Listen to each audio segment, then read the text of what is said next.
Dua, ketika mereka meyakini kalau diri mereka itu mencintai Nabi, memuji Nabi Muhammad, tetapi dengan cara-cara melanggar Nabi Muhammad, bikin-bikin ritual-ritual baru yang katanya itu bisa memanggil arwah Nabi. Yaitu seperti apa? Maulid Nabi. Ya, mereka merayakan Maulid Nabi sehingga apa? Ketika Mahlul Qiyam katanya arwah Nabi hadir ke sana sampai berbekas injakan. Ada yang sampai cium tangan, teman-teman.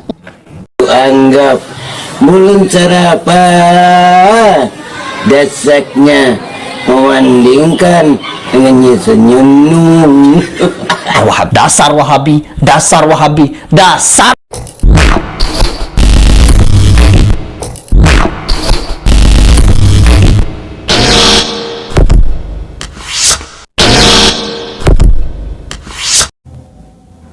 Assalamualaikum warahmatullahi wabarakatuh. Ada satu fakta menarik yang diungkap oleh Mas Heri Pras. Jikalau ada majelis Maulid Nabi Muhammad SAW, mereka meyakini bahwa Nabi Muhammad itu hadir dalam majelis Maulid tersebut. Kalau menurut Heri Pras, ini sesuatu yang sangat begitu halu ya, karena tidak mungkin ruh hadir terhadap majelis. Tapi tentunya kalau masalah ini meyakini dan tidak meyakini itu tergantung individu. Tapi kalau ingin mengoreksi apakah ada dalil yang disampaikan oleh para ulama, lah ini perlu kita buktikan.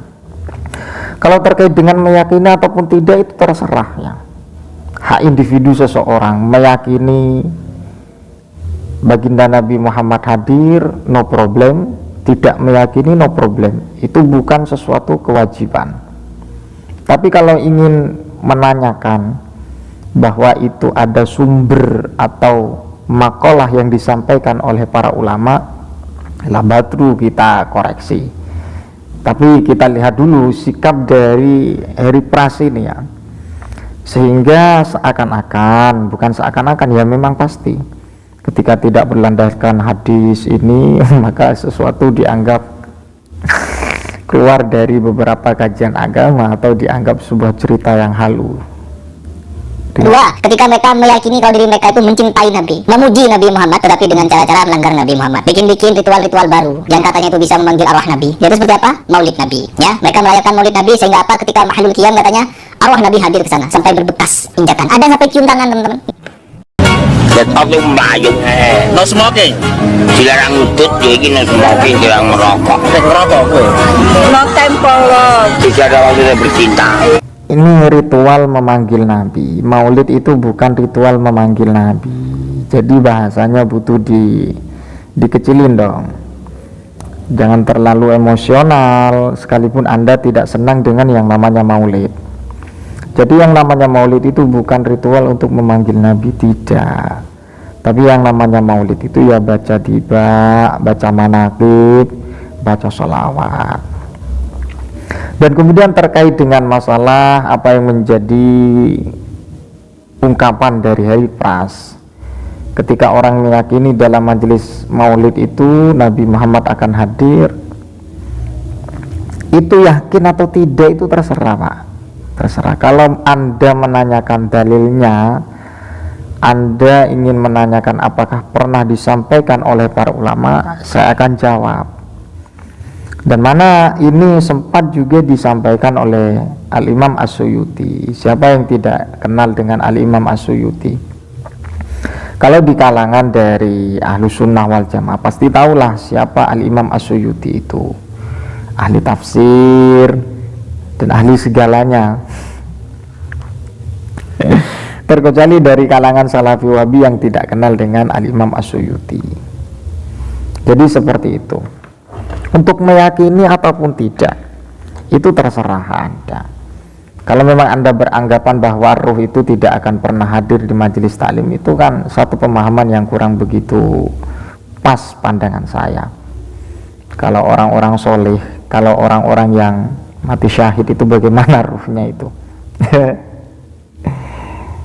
Sesuai dalam ayat Al-Quran, bagaimana mereka orang-orang yang mati dalam keadaan syahid itu bagaimana ruhnya?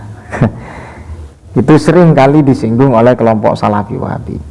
Cuman sebagai bentuk jawaban untuk Heri Pras yang sering mengusik apa yang menjadi amaliyah khususnya dalam maulid.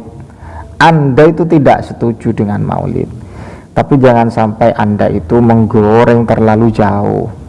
Maksudnya menggoreng terlalu jauh, maulid itu adalah ritual untuk memanggil arwah baginda Nabi Muhammad. Ini kan satu pemahaman atau definisi yang kurang tepat. Kalau orang yang tidak paham dengan masalah ini, maka akan berdampak negatif, bahwa apa yang Anda sampaikan ini akan berdampak negatif kepada keyakinan masyarakat. Coba diperhatikan. Ini termasuk apa yang disampaikan oleh Al-Imam As-Suyuti. Qala Al-Imam As-Suyuti rahimahullahu ta'ala. Jadi kalau Wahabi itu tidak mau, saya yakin tidak mau dengan As-Suyuti. Mereka itu maunya hadis, maunya Al-Quran. Tapi ini ya percaya tidak itu hak Anda. Tapi ini disampaikan oleh para ulama, yang mana ulama tersebut keilmuannya tidak diragukan lagi daripada kelompok Salafi Wahabi itu. Waqat tahsulu min majmu'il ahadithi anan nabiyya sallallahu alaihi wasallam hayyun bijasadihi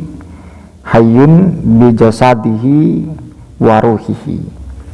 Bahwa menurut Al-Imam As-Suyuti, sebagaimana dari beberapa kumpulan hadis, Nabi Muhammad sallallahu alaihi wasallam itu hidup bijasadihi wa ruhihi, jasadnya, ruhnya hidup. Wa annahu yatasarrafu, ya maksudnya hidup itu setelah wafat, jasadnya, ruhnya itu hidup ya. Wa annahu yatasarrafu haitsu syaa fi aqtaril ardi wal malakuti wa huwa bihaibatihi allati kana 'alaiha qabla wafati. Jadi jangan diartikan Nabi Muhammad itu tidak meninggal, tapi meninggal. Tapi jasadnya itu hayun, waruhuhu hayun. Ya namanya Nabi Muhammad spesial lah. Beliau itu bertasarruf atau berbuat sesuai dengan apa yang diinginkan. Fi aqtaril ardi wal malakut, di bumi dan juga di langit. Wa huwa bihaibatihi allati kana 'alaiha qabla wafatihi.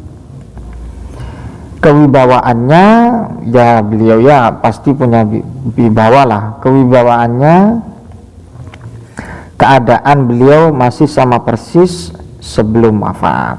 Jadi seperti itu. Wa annahu yughayyibu 'anil absar kama ghayyabatil malaikah.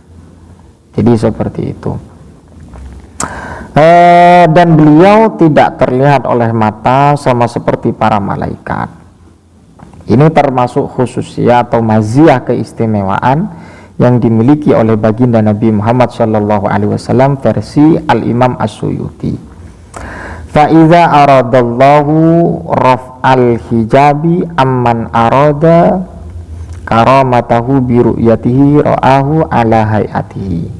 Jika Allah menghendaki untuk menghilangkan hijab bagi orang yang berkeinginan karomah untuk melihat beliau, maka Allah akan memberikan penglihatan kepada baginda Nabi besar Muhammad Shallallahu Alaihi Wasallam. Ya ini kan termasuk karomah juga bagi orang yang bisa melihat. Jadi seperti itu Heri Pras ya. Jadi Anda itu jangan menggiring narasi-narasi yang tidak sesuai dengan masalah konteks akidah khususnya, atau masalah kajian-kajian agama. Jadi kurang lebihnya kalau Anda mempersoalkan masalah maulid sebagai ritual untuk memanggil arwah Nabi, itu hal yang sangat begitu fatal, hal yang sangat begitu salah. Yang namanya maulid itu bukan untuk memanggil arwah. Dan kemudian masalah meyakini Nabi Muhammad hadir saat majelis itu ya masalah keyakinan. Yakin tidak itu kan terserah. Tapi kalau berbicara tentang apa yang disampaikan oleh para ulama itu ada. Jadi seperti itu ya, kemungkinan terjadi. Jadi kalau memang kemungkinan terjadi itu ya mau apa bahas lagi dong. Jadi seperti itu Ribkasa. Wallahu a'lam bishawab. Assalamualaikum warahmatullahi wabarakatuh.